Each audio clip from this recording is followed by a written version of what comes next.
Hello and welcome back to the HR Wellbeing Dialogues that we host in association with MTHR. We have a very distinguished guest today, Sanjeeb Lahiri. But before I introduce him and welcome him to the program, let me spend a few minutes introducing what we are doing today. So HR Wellbeing Dialogues is a collaboration between Manah Wellness and MTHR Global. And the genesis of this is a conversation we had a few months ago around what is the state of well-being in the HR community post the pandemic. Given that there was so much pressure and so much stress, and HR community was at the forefront of handling this crisis over the last 2 years. Now that things have sort of started to come back to normal, if we can call it normal, what kind of well-being strategies do HR professionals adopt?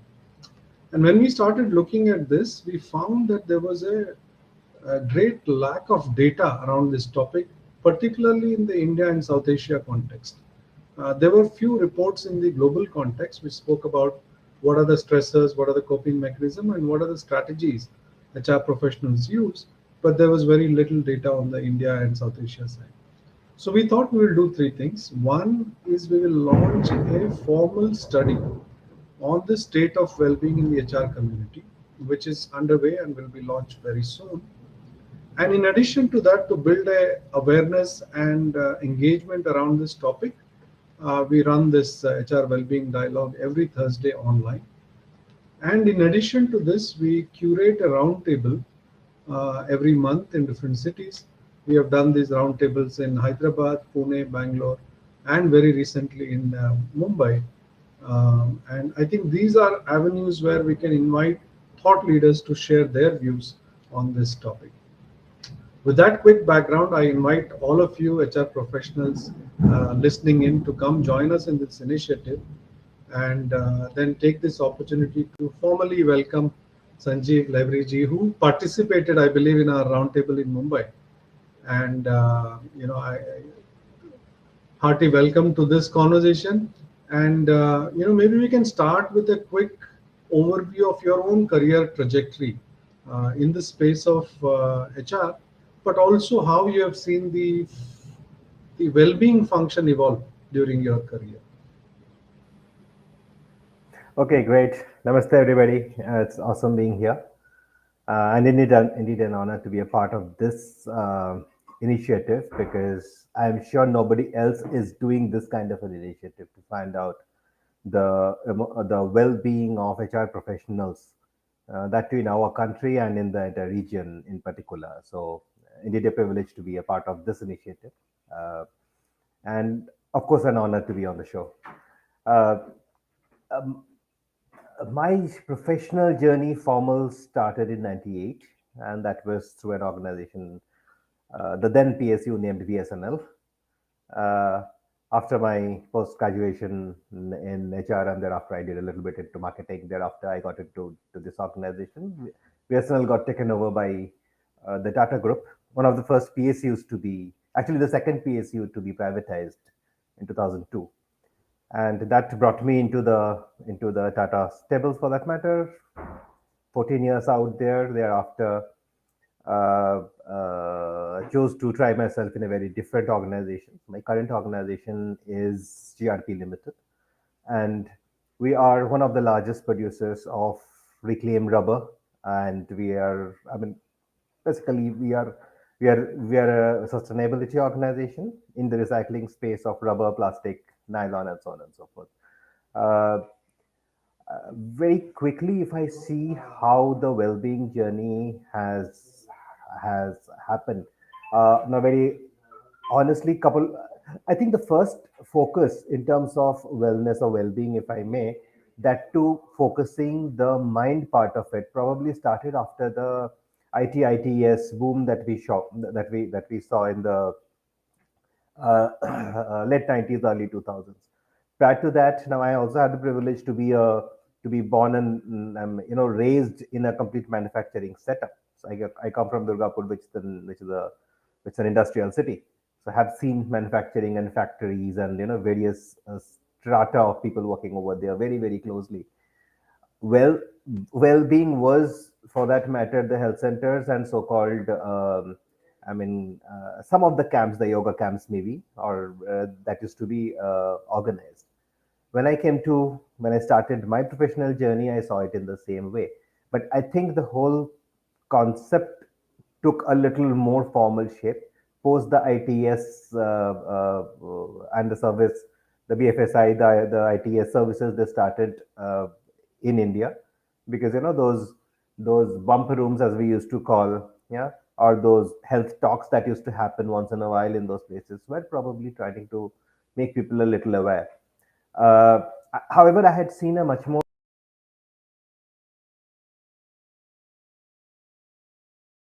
opportunity to go through, because out there I used to see that a much more awareness was there from all over, from across organizations.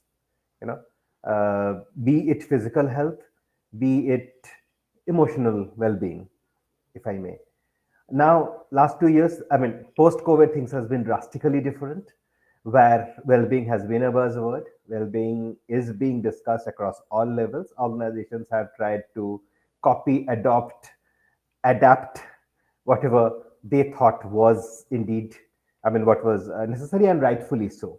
So I think, a lot of things that COVID has brought into the way of working, I'm sure, I think, or it's my personal view, well-being is one of that has been brought up on the table, courtesy COVID. We like it or we not.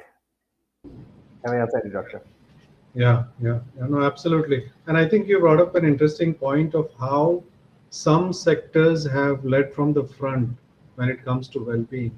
Do you still see this as a continuing trend, or you're seeing the manufacturing or more traditional sector also sort of thinking about this now? I'm sure the traditional sector is also thinking about it. We as an organization, we are very much subscribed to the cause. See, because I think we got to understand, and now I'm looking from the people aspect of business, not only restricted to HR.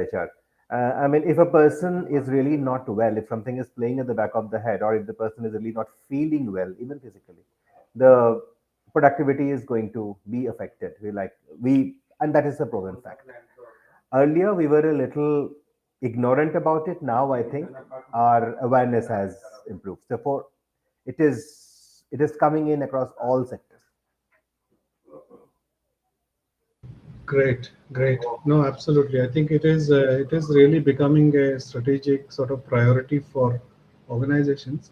One thing which we are also beginning to see, Sanjeev ji, is now that COVID is gone, slowly are we going back to our old world, or have we really transitioned into this new sort of thinking? Uh, so it's like that, the before COVID BC era. I don't think we are going back there in all respects. We maybe, so organizations who had adopted hybrid or completely remote, a lot of organizations I know for sure in sectors, in traditional sectors like infrastructure, manufacturing, have gone back to complete, on-site working. However, I'm sure the benefits of few things like digitization, like the people-to-people connect, I think that is definitely going to stay. So we may be trying to work in an environment which is very similar before COVID or before the lockdowns, but I think our habits, certain habits, have definitely changed, and that is a good sign. Yeah, yeah, absolutely. And maybe you can talk a little bit about your own organization and sort of the journey over the last 2 years on how policies or some kind of well-being structure has evolved, just to give a flavor to the people who are listening in. Sure. Okay. So as I said, we are largely in the manufacturing sector. We call ourselves manufacturing because till now recycling, yeah, sustainability has not been classified as a separate sector. We still manufacture goods. Um, the and as it is recycling, the raw material is an end of life product. So an end of life tire or an end of life tube or end of life rubber product, or Products that contain nylon or some types of plastics is what comes to us. Where does it come from? Through the scrap traders, through the rag pickers, and a huge supply chain within the country and across the world. Uh, Now, that particular sector, our supply chain is not at all organized. It is still very, very unorganized. Uh, in when it comes within the organizational fold, at that point in time, it needs. So there are a couple of processes that go on. The processes which are generally manual, uh, mm, uh, and thereafter the final product once again gets gets up to the supply chain. Now, when I look at this entire supply chain, the type of people that I have, and particularly my worker friends, uh, they come from very, very humble backgrounds, simply because the type of product that we deal and the skill level that is needed. That is the peculiarity of the sector and also of the organization. Two things happened. If I focus particularly on the well-being first, but prior to this, I will also touch upon that, the government's focus, in case of, the Make in India initiatives, and the government's adoption of the Sustainable Development Goals and the Mission 2030. A lot of climate action and laws and rules related to how to handle end of life products have come in the country, which is very, very welcome. Uh, Now, when it comes to my people, there are these at least these two very distinct set of people on which GRP as an organization is very much dependent on. One, my supply chain, once again, which is spread across the country, length and breadth of it, and in a complete in an unorganized sector, and the people who work with us.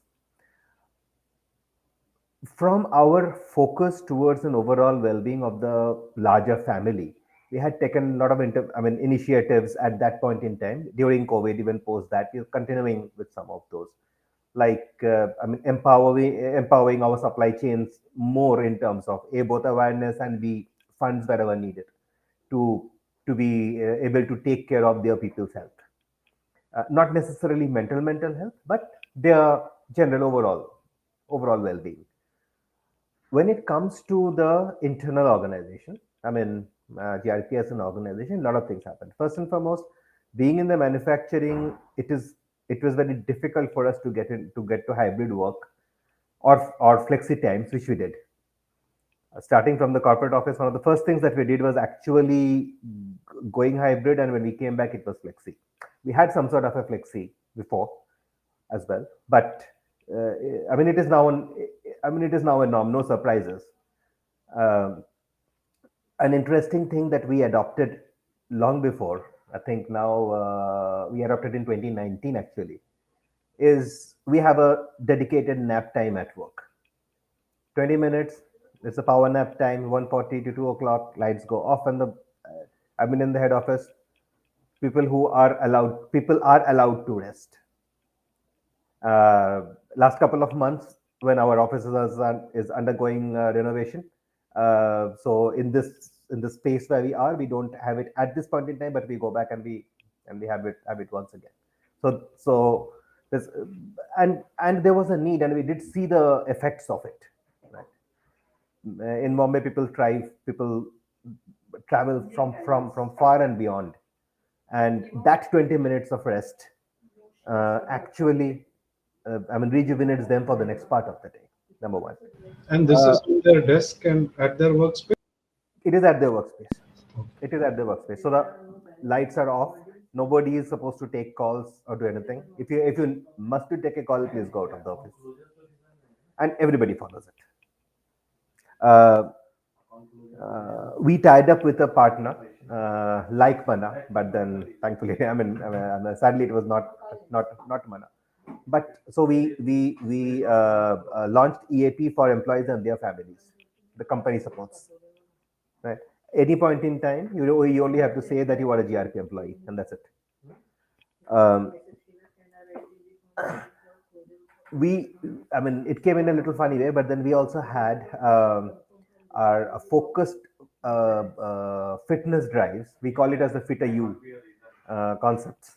the fitter you challenges. So there is a group who are very, very, physically active, and we spread on messages like that. So started with only a handful of people who used to put in their daily practices or participate in things like marathon and so on and so forth. Now there's a much larger group across the organization. We do it. Organization supports, at time people volunteer and do. And now we have added another dimension to it. So now we try to partner with a physically challenged ally. And it's a very heartening experience, I must say. Uh, so okay, these are from a particular well-being type of it. We also understood that, look, if people's aspirations are not met, then or people's efforts are not recognized, then whatever we talk as overall wellness can fall off the way. Right. So you can call it from an overall HR jargon and overall, recognition and rewards mechanisms, but they're a little unique. So we had people to sign up for the mentoring programs. We ran a very successful mentoring program last year. With about 14 of our people, they got mentored by a lot of senior leaders, me and my colleagues. And it was all a volunteering thing. Okay, I think I need mentoring on this, and there is somebody to help from the organization. Created an enormous bonhomie, I must say, plus knowledge exchange.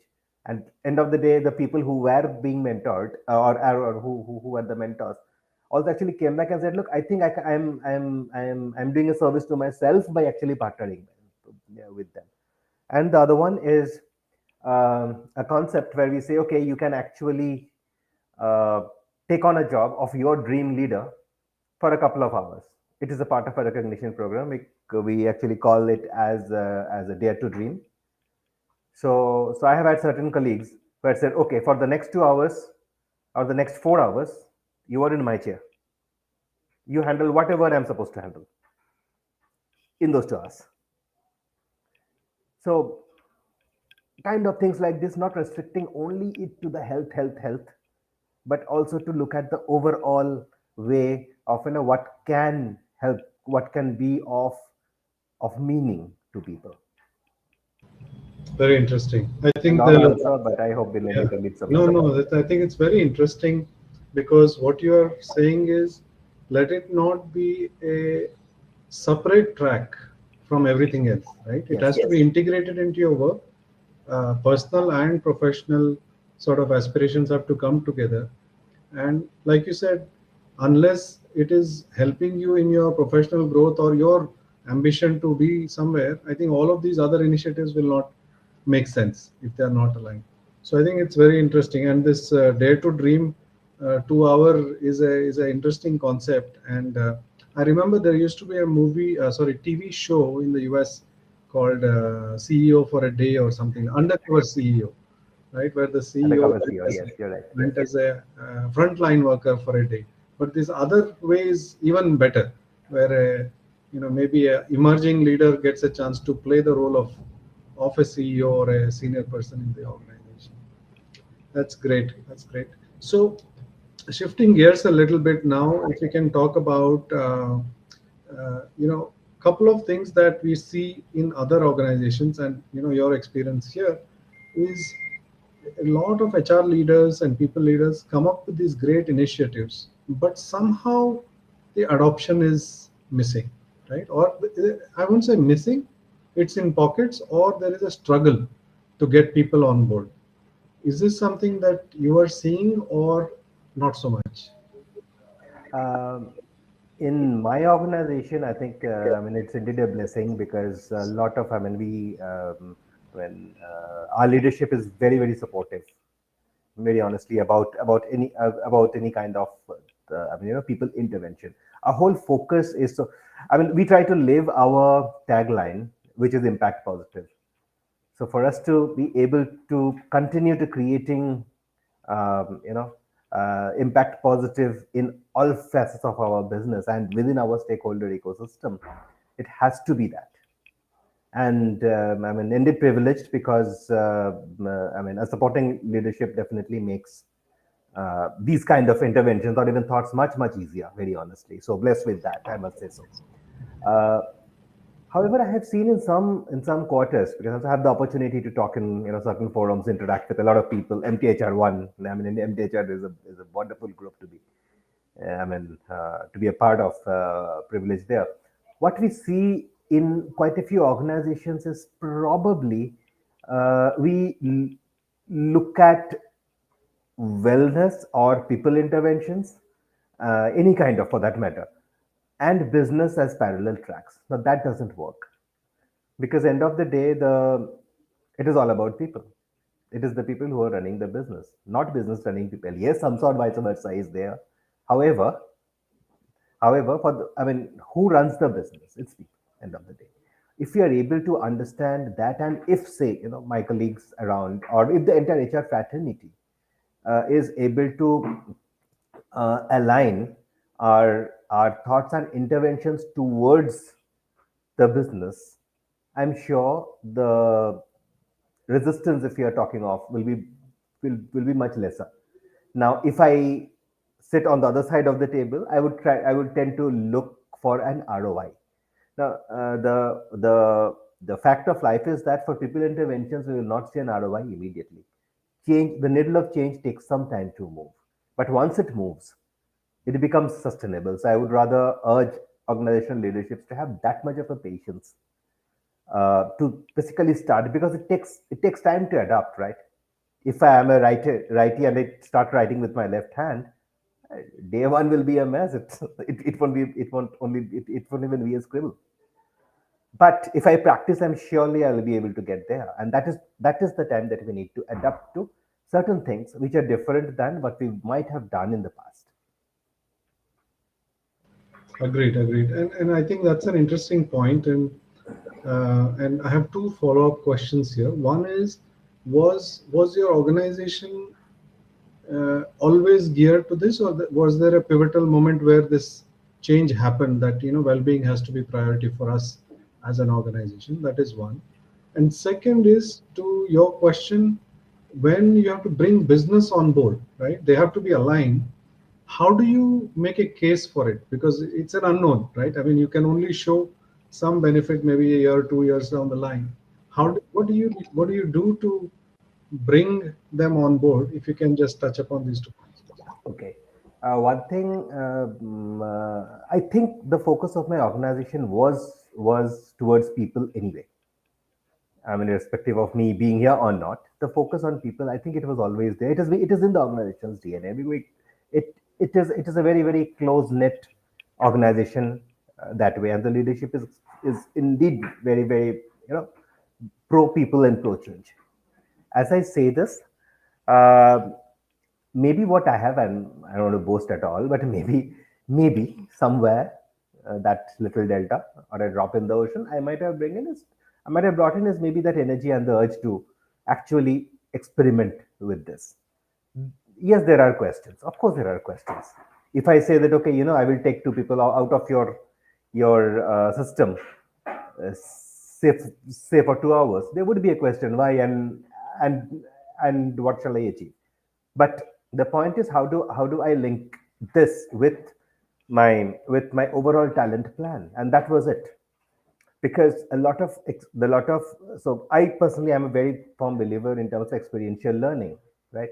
If I have, you know I mean uh, an identified talent who I would want to graduate into some leadership roles in the next some time, the best learning I can give that person is actually by shadowing, mirroring, mentoring. That's exactly what I did. No rocket science out of it. One option would have been to send the person for some education and basically get a certification done, and this guy gets a MBA from wherever. However, I think the best learning was by actually doing it. And so therefore, and a good friend Brilliant has just posted that, keeping the purpose in mind, why am I doing this, how is it connected to my overall plan of the organization? um, Second thing is how to bring in the business value. I think if you're able to do this, if you're keeping our purpose in mind, if you're aligning ourselves to what we want to achieve on the people front to achieve our business results, I think we have done our job.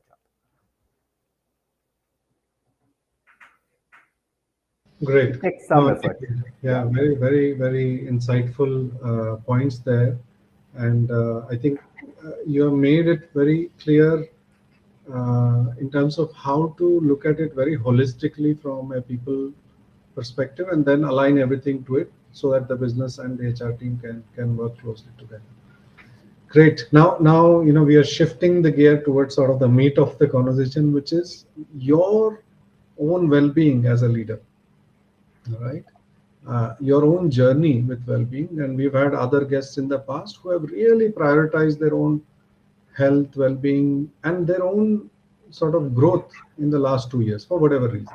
And there are others who are always on this journey.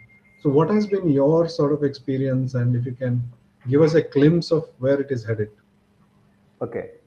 Honestly, I was indeed not bothered about my own self till about 6, 7 years back. Uh, and I mean it.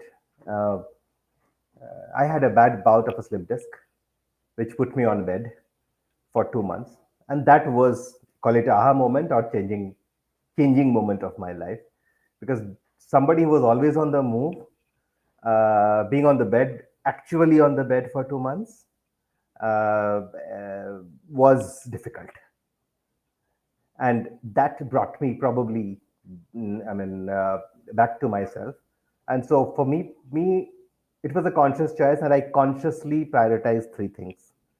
Uh, One is basically uh, practicing pause, presence, and gratitude. I mean, you know, from a very high focus on achievement, okay, this has to be done. I said, okay, let us see why are we doing this. And still therefore things have been very, very, easy for me thereafter. When I give that time to myself to actually pause, reflect, introspect at times, and it indeed creates a very different awareness in me myself. I do this consciously. Uh, Gratitude, we all know. I'm alive, I'm sitting, I'm talking in front of you. I don't know how many positive vibes and things came together. The universe conspired. I am mindful of that, grateful for that. The second thing I do, and I did not do this all these years, was finding out my me time. However busy I am during the day, at least 3 to 4 hours a week, I try to take out time for myself, and I do whatever I want to do at that point in time. It may be writing something, it may be just watching a show, it may be listening to a podcast, listening to music, or anything that I want to do at that point in time. It's not fixed. And the third thing is I get enormous energy by sharing, giving back whatever little bit I have learned, I've picked up on my way. So, indeed, blessed, privileged to be a part of quite a few mentoring initiatives.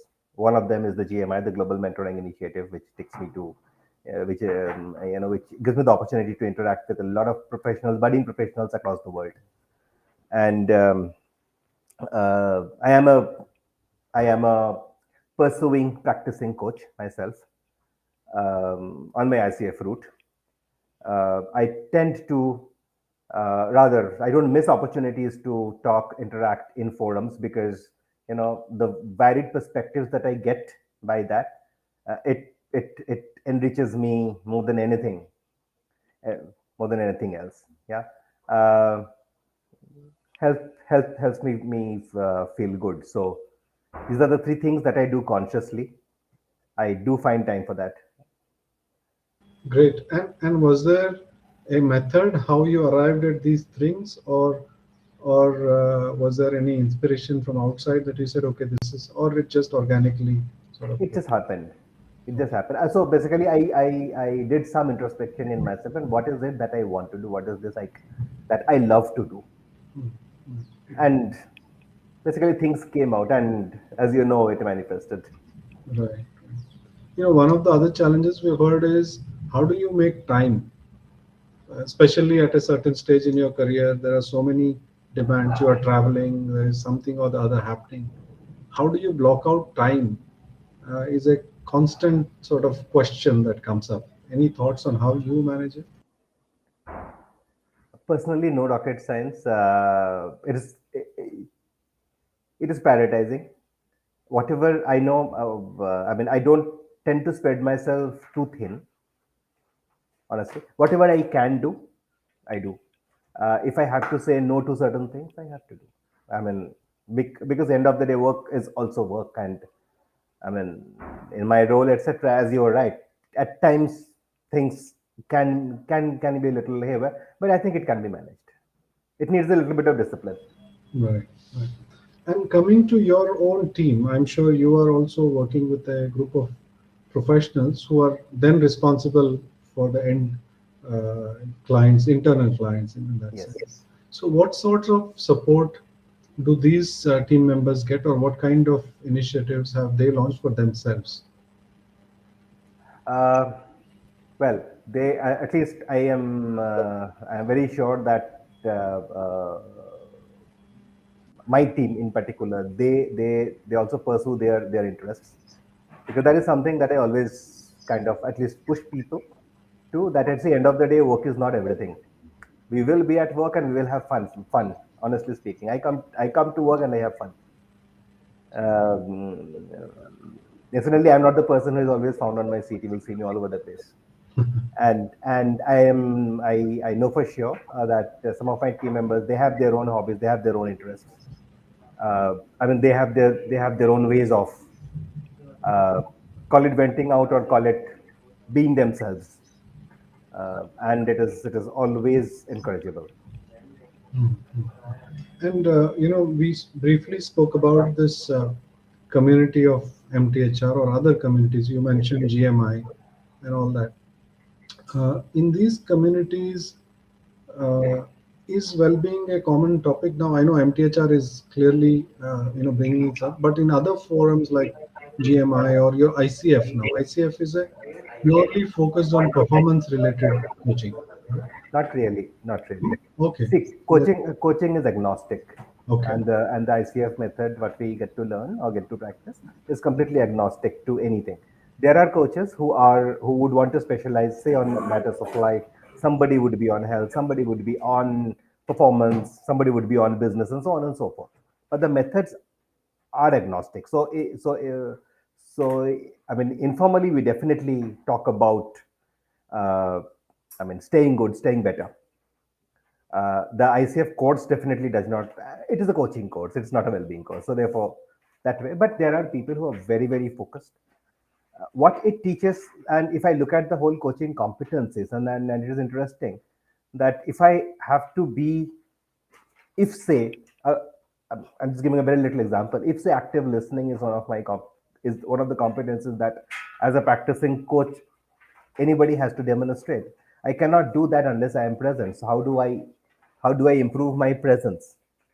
By being completely attentive, by being completely focused. And how do I hone up that? Meditation, mindfulness helps. So in some way it gets back to those very basic principles in terms of how are we doing, you know, how are we doing things. Right. And it comes to manifest. Of course it does. Yes. And just an extension of that conversation, many young people who are now getting into HR roles or people related functions, what would be your advice in terms of managing their well-being as they start their career and sort of build it up? Well, yeah, Dr. Ashwin, I am no one to give an advice. I can only share what worked for me. Uh, the time that I was not focused on myself, those days are definitely very difficult than what it is today. And I personally think that the generation that is coming to work, a lot of energy, a lot of good thoughts, a lot of very very bright ideas. So with the opportunities that I get to interact with the people, I mean, in colleges and all. I mean, who are maybe students today, professionals of tomorrow. I mean, I'm amazed to see the amount of excitement, energy, and intellectual, capacity that they bring to the workplace. My humble two cents to them is that be yourself, continue being yourself, don't lose that. Whatever works for you. If it is getting physical, going to the gym every day, please do. If it is pursuing a hobby, please do. But do not compromise that because I don't have time and I have work, because that will not pay you in long run. But there are so many more distractions nowadays. So even if I have time, I'm occupied Yeah. with so many other things. Yes, prioritization. See Yeah, what is good for you. yeah,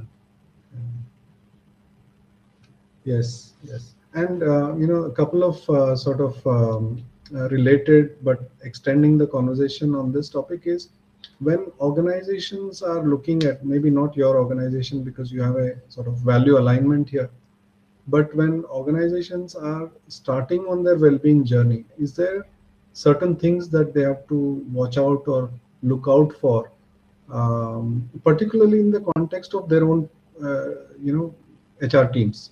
What we have seen, and the context of this question is, what we have seen is everything is designed for the organization. In one of my colleagues' favorite saying is, there are employees and then there is HR, right? Because what we design Yeah. for the employees is not applicable for me. So that's one part of the question. And second is, how do we encourage leaders to participate in the well-being initiatives and not just bless them, but we've seen examples of how the Tata chairman himself is an avid marathon runner. Marathon running. There are other people like that. How do we encourage them? So two pieces. One is, how do we encourage the HR teams to participate, and then the leadership to participate. Yeah, okay. The HR team, more often than not, we think we are the moms and pops of the organization. So it is our responsibility to take care of the organization. My humble submission is whatever is there for the organization is also for you, and you cannot actually take care if you're not taking care of yourself, right?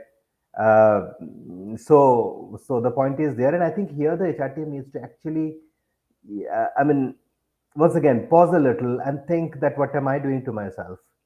Yeah, if say there is something which is happening on the organization and I am getting it done, am I missing it, or I am finding the joy of by doing it? uh, I'm sure we should really pause and think that are we the really master of ceremonies? Do we want to stay that, or are we devising the programs which are also appealing to what we would want to do in our own scheme of things, right? That's one. The other quick point is sorry, I missed your second question. If I'm The second part was around how do we make sure that the leadership is The also leadership. involved. Yeah. Correct. Yes, yes, yes, yes. I think we as leaders, we have a one of our responsibilities is to walk the talk. Nobody is going to believe. So, for example, if I send 45 posters, messages to people, come guys, you guys must walk. I'm not doing it. You know what happens end of the day. Whatever it is, if say I am pursuing my time and I tell the organization I am doing it, you can also do it. If there is a challenge, like for example, I will give you this example. No, I am really not one of those marathoners or one of those I mean high gymmers. I'm not a gymmer at all, very for that matter. For me, the physical wellness activities is not as high at all. However, whenever we opened up these interventions, the fitter you, then we had participated in so basically like another interesting context here.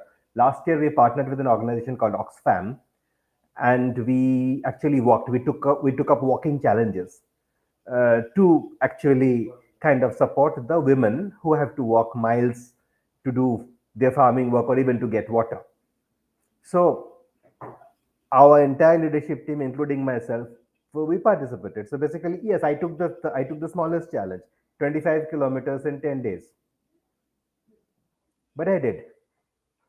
Now, if say nobody from the leadership team is doing, and still I expect there's a huge participation from the team, doesn't work.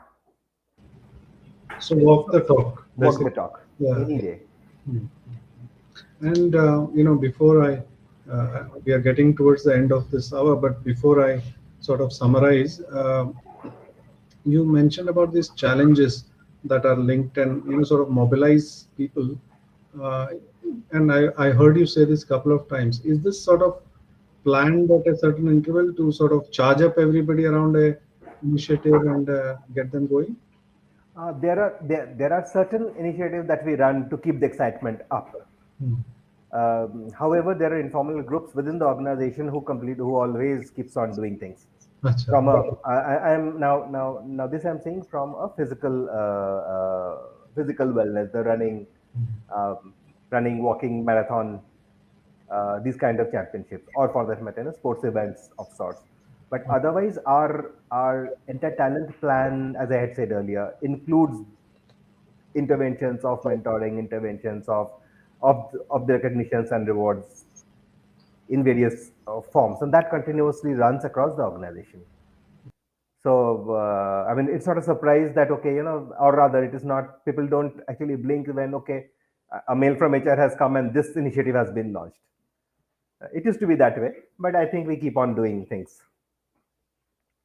And everything has a purpose of doing it.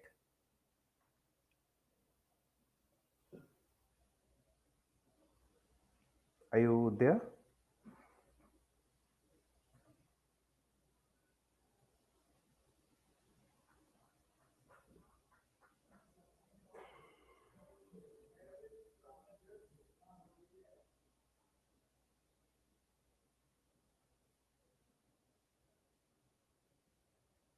Hello.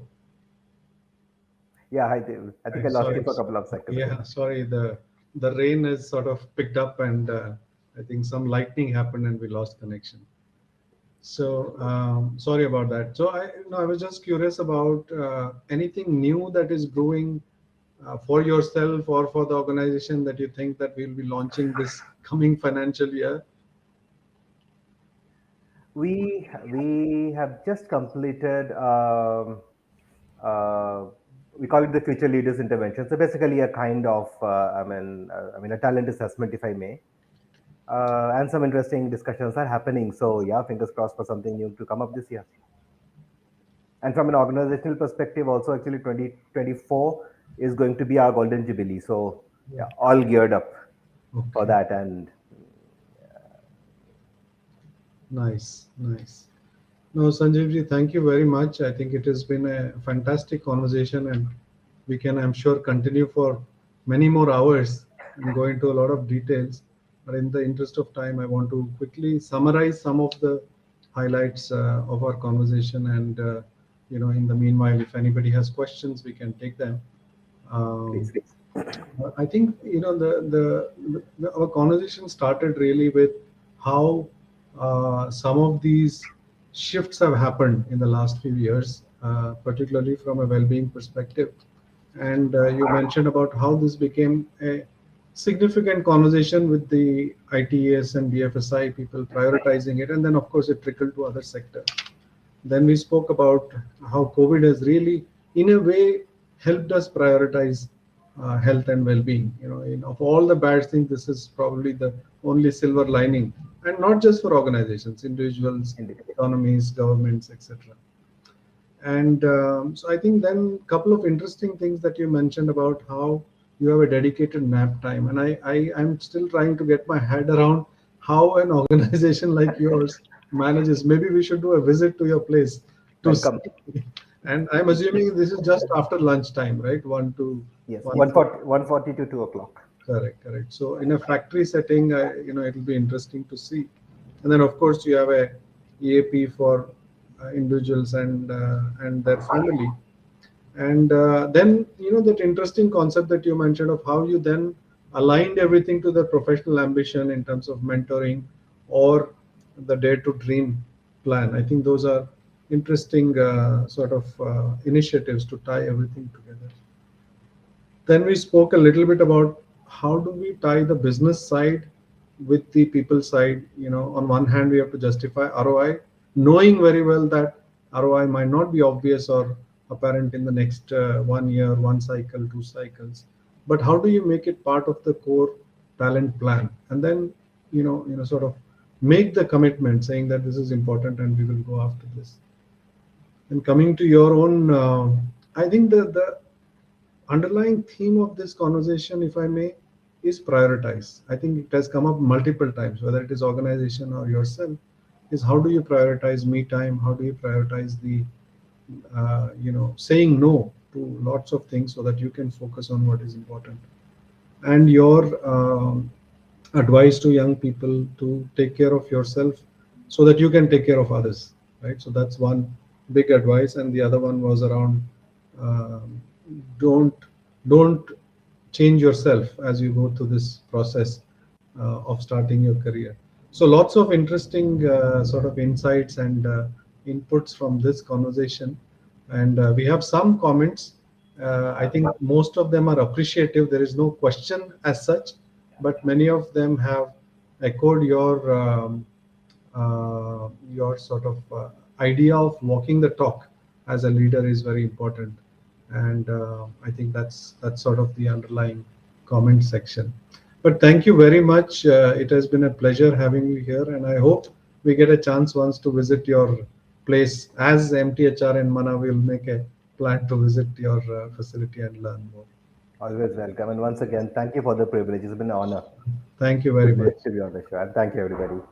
Thanks. Thanks. Take care. Bye. Bye.